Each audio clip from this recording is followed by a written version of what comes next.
Good afternoon, evening, morning, night, whenever you find a way to see or watch this podcast. It is just me this time. Jackson's he's on the push to graduate, and with work, he's very busy. So took this interview for him and stuff. But joining me is a man that we talked about in the spring during the FCS spring season, Ruben Anderson, a man who we made a very, I guess, a very passionate argument that he could have been Defensive Player of the Year of the Patriot League and then the spring season last year. But Ruben, thanks for coming on. Do you have anything to say before we start? No, I'm glad to be here. Thanks for having me. Yeah, no, thanks for coming on. We appreciate it. You were a hard man to track down. Like I follow Bucknell football on Instagram and they tagged you in a pic and I was like, wow, like we've been trying to search for this guy for like almost a year. So through chance you're here finally. We appreciate it. But yeah, so my first question is we ask like any player that comes on who they model their playoff of. It's always interesting too to see punters. Like if there's like a certain punter that you model your playoff of. Uh, Not really. I didn't have that much instruction when I first started punting, but I would kind of just watch guys on TV and see what they did, and they're all basically the same for the most part, except for like the Australian guys. They're a little different, but yeah, basically like typically when you punt, you want to stay as straight as possible. So I'll watch a guy like now I watch. I'm a Chiefs fan, so I'll watch Tommy Townsend on the Chiefs and see he stays really straight and gets his leg up and through the ball, and it's yeah. Yeah, I mean, Jackson will be glad to hear that. He's a huge Gators fan. Tommy Townsend, a Florida graduate. So, yeah, I mean, good to hear. I mean, we typically hear that, I guess, punters follow their I guess their hometown teams. Punters really in terms of style and stuff like that. I mean, I'm not really surprised by the answer, but it's very interesting too because we have had punters like actually like say like certain guys that they model their playoff. I know you said Tommy Townsend, but we had Dyson Roberts of South Carolina State say he modeled his playoff of what's his name, Marquette King. So it's a very interesting thing that you say. I mean, that you don't really have a model. Yeah. I like to do my own thing, I guess. Yeah. So I guess on that note, so before we start, so I guess before we get into last year's spring season too, I guess what was it like playing in the spring? I know it was a very interesting circumstance and everything. Like, what was it like playing in the spring for you? So that was my first collegiate season. So it was kind of weird in the first place. But I definitely felt like I needed that time in the fall to prepare and be ready. So it was nice to have all that extra time to prepare for the spring when we had actual games. And it was weird playing football in the spring, especially because none of us had played football in over a year at that point. I mean, it was weird, but I think it was a little more normal to me because it was my first season anyway, so I wasn't really expecting anything. So Yeah, absolutely. And I know a lot of young players like yourself found, I guess, that time, that extra time, helpful in their development for sure. I guess one thing I want to ask too is, I mean, you guys made a run to the Patriot League title game, and I'm not sure if you're keeping track, but that was Bucknell's first postseason game. Technically, first postseason game since the 1934 Orange Bowl. Is that something that you guys knew or even thought of, like heading into the Patriot League title game? yeah, I mean, we talked a lot about. I think it was the 1989 Bucknell team. They won the Patriot League title, or they were in the championship game. But it wasn't like a championship game. It was just like the last regular season game. Um, and that I mean, there was a lot of buildup. We had a lot of alumni come and speak to us about that, and that was really cool. And you can tell it meant a lot to those older guys that we were playing in such a big game, and it helped that it was nationally televised too. That was really cool.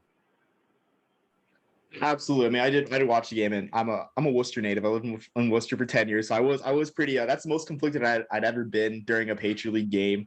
My allegiance is to Holy Cross, but a little bit of me inside was rooting for you guys to like make the postseason for the first time ever. But definitely, Coach Akini did a great job with you guys throughout the spring. I definitely was watching the Patriot League race all spring because they kind of locked us in at college. But I mean, on throughout that spring season, one game I remember in particular was April 3rd, 2021 against Lehigh. I was down bad, coming off a heartbreak, and really all I had to live for was a Patriot League football. Not much to do on the weekend. So I woke up that morning, turned on Bucknell Lehigh, and you had a stellar game. That's what honestly brought you to my attention, honestly, where you had a stellar game. And I mean, there really wasn't much offense, and you really took that game into your own hands. Like, did you have like a Baker Mayfield approach? Like when you woke up that morning, did you feel dangerous? I mean, not necessarily. I don't know. I kind of just woke up feeling normal. It was a game day, so I was a little more excited than usual, but just ready to go play, I guess. I mean, as the game progressed, did you feel like you had to take matters in your own hands, punting the ball? No offense to your offense, but just the way the game flowed. Um, I mean, I definitely knew our defense played a great game that game. That was definitely a lot. They were a lot of the reason we won that game. But I definitely felt a little more pressure just because it was a close. Anytime it's a close game, I feel a little more pressure. Like every punt matters a little more. The field position game is huge, especially when it's close like that. Yeah, absolutely. I mean, the game was a 6-0 game. And I'm trying to pull up your stats right now for that game. But if you give me a second, but I guess like I will say this. So I know you're a baseball guy. Um, in terms of great Bucknell punters, we have guys like Christy Mathewson, Clark Hinkle, Pro Football Hall of Famer, and then Alex Pekin, East West Shrine Bowl or Shrine Game participant in 2019. Where would you rank yourself amongst that group of guys? I know I gave you a random group of Bucknell punters, but where would you rank yourself? I mean, I don't think I could put myself above any of those guys. Those are all like legends, especially in the punting world. And Chrissy Mathewson being a baseball Hall of Famer, that's I don't know. I mean, I'd like to see how he punted. I'm not sure what his stats were, but that'd be cool to see how far he could kick it. But, Yeah, I mean, I from a journalist perspective, doing research on the era, I mean, Chrissy Mathewson was known for his punting exploits. In fact, Walter Camp praised him for a 45-yard drop kick against Penn. But in terms of stats, we don't have much stats. Definitely not video footage. But I enjoyed the humble approach. Part of me wanted, I guess, a soundbite we could work with, honestly, too, to hype things up. But I really enjoy the humble approach too. But for those wondering that fateful Lehigh Bucknell game in the spring of 2020, yeah, the spring of 2021. Bucknell won the game 6-0, and that clinched a berth in the Patriot League Championship game, probably the only one that will ever be, God forbid, another pandemic. But and that clinched a berth to their first postseason game in 86 years since the 1935 Orange Bowl. And in that game, Ruben, you had 5 punts for 150 yards, along with 47. And one of the key play, I think the play that won the game was that line drive punt that bounced a bit, and Lehigh returner muffed it. Was there a certain approach? Like, did you intend for a muff to happen on that punt, or try to put a little spin to it?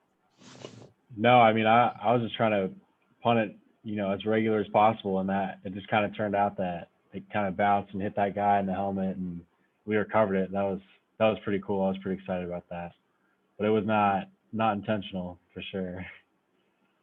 Yeah, I gotta say, closing the book on that game. Honestly, I think that was a turning point.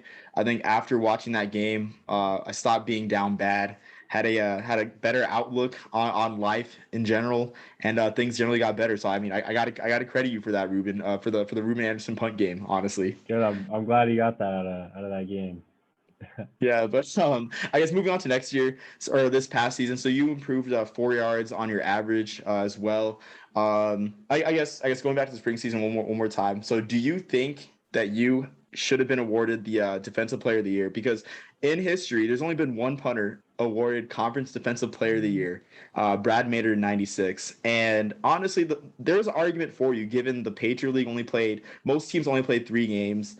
Um, and I mean, if there was a year to do it, like I guess no other player really stood out defensively other than I guess Ryan Greenhagen, who won it. But I mean, he had kind of average stats as a linebacker for the season.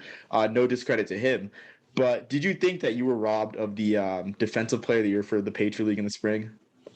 I mean, as a punter, I don't really expect to win any defensive awards for sure. So I don't feel robbed, but you guys made a great case in that last podcast you had. So I mean, I guess you made a case for it, but yeah. All right. Well, hey, I mean, I appreciate the humility for sure. Part of the journalist in me is trying to get you like to get these sound bites. But I mean, I really appreciate the genuinity and the honesty. But I mean, the case was there. Call me crazy or not, I probably will get roasted for it. But the case definitely was there, Ruben. So, but yeah, next year, this past season, you improved your average by 4 yards. Was there a change of approach that you had heading into this past season? Not really. I just kind of I was trying to focus more on consistency, and I hit the weight room pretty hard in the off season, or over the summer, I guess. Just trying to build leg strength and trying to minimize, those bad punts. So I don't know. I felt a little more smooth in my approach to the ball, I guess. Absolutely. I mean, I guess the little things do work for sure in increasing the average. I will say this past year you also had a big milestone too. You threw your first pass in a collegiate game against Army. What was going through your head on the fake punt? Now that game didn't end in your team's favor per se. So what was your mindset heading into that pass? Um, so I mean, my coach told me right before, like, we're gonna run it no matter what. So I was like, all right. I had some time to mentally prepare, and then it happened, and I was like, okay. Like, I was just trying to think, like, get the pass off, get the pass off. So I just kind of caught it, just threw it up as quick as I could, and didn't work out. It was actually almost picked off, but that's all right. It was fun. It was fun changing it up a little. Yeah, absolutely. I mean, we love fake punts on our podcast too. I guess anytime that punters do non-punter things, like we love it. But do you think with more practice that you could come after Nick Semptenfelter's job this fall or maybe the fall after that? I think if I focus really hard on my footwork and maybe my football IQ, then I could give him a run for his money. Absolutely, no disrespect to him, but I mean, competition breeds excellence. I mean, Yeah. so it'll make the team better for sure. I guess one last thing that I wanted to ask was Jackson. He always asks about guys that are multi-sport athletes, and we don't really see like multi-sport athletes like in the kicking realm aside from like soccer. Has being a baseball player helped you much in the punting game, or is it just kind of like another thing like on the side that's like completely different?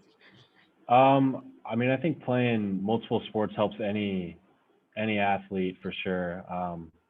Kicking, I mean, obviously playing soccer helps a lot. And I didn't start out playing soccer really, but I'll play basketball every once in a while, or I'll throw the baseball around, and it helps, like, helps work those other muscles, I guess, and it makes it easier to play your main sport, I guess.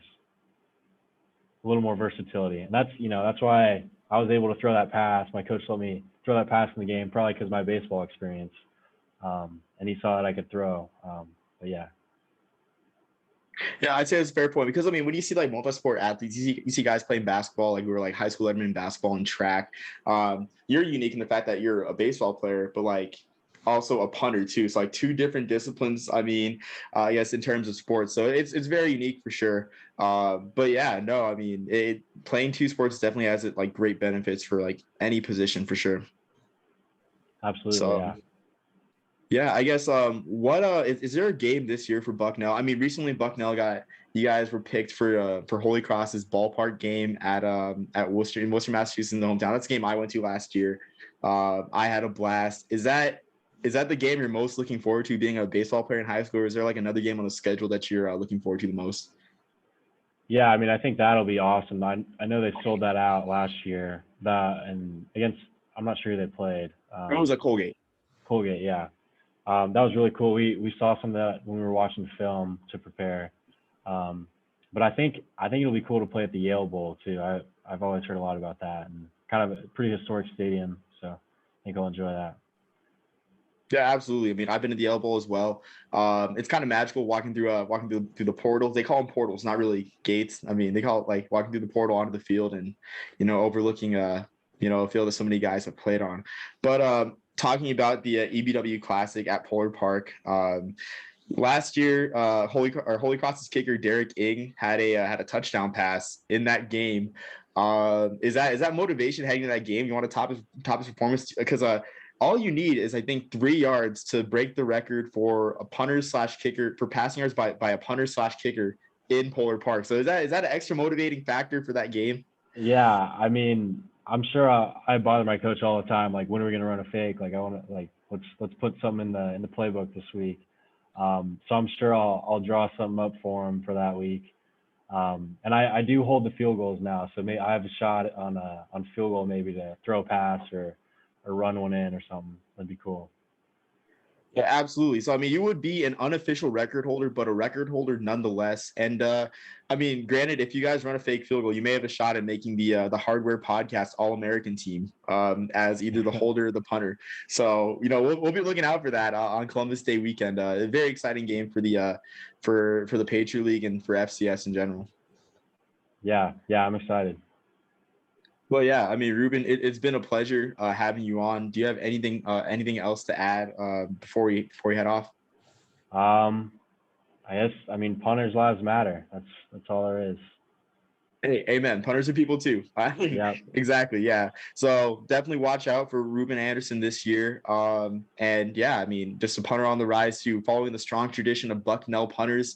Let's get a Ray Bucknell for Christy Mathewson, Clark Hinkle, Pro Football Hall of Famer, and punter, Pro and College Football Hall of Famer who played in the Shrine Bowl, was called probably one of the toughest players that a lot of people have seen at the time. And of course, Alex Pekin, Shrine Bowl or Shrine Game participant in 2020. So Ruben Anderson, following in the proud tradition, thank you for coming on. I really appreciate it. Yeah, of course. Ray Bucknell. Ray Bucknell. I might have to edit that out being a Holy Cross fan, but there we go. Right.